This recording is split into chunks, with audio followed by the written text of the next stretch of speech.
The Biden administration has appointed a former lead immigration judge to head the nation's immigration courts after years of significant changes under former President Donald Trump that curtailed judicial flexibility.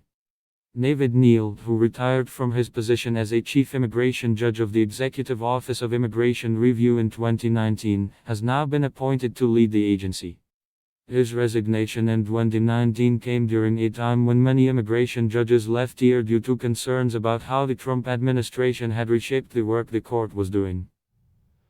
Under Trump, officials executed a monumental overhaul of the way immigration judges worked by placing quotas on the number of cases they should complete every year, ending their ability to indefinitely suspend others, restricting when asylum can be granted, and pouring thousands of previously closed cases back onto court dockets.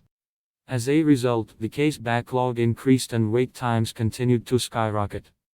Neal takes over as President Joe Biden is dealing with increasing numbers of immigrants arriving at the southern border and a persisting court backlog.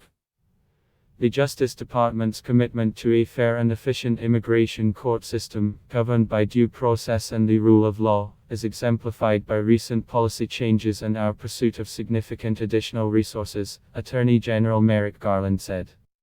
Neal brings invaluable experience that will help further EAR's mission.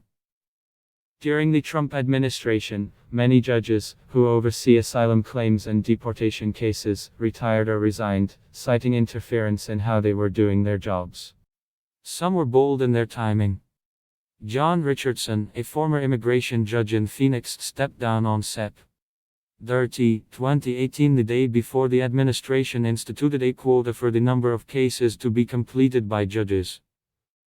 The timing of my retirement was a direct result of the draconian policies of the administration, the relegation of judges to the status of action officers who deport as many people as possible as soon as possible with only token due process, and blaming judges for the immigration crisis caused by decades of neglect and underfunding of the immigration courts, he said in a statement to BuzzFeed News.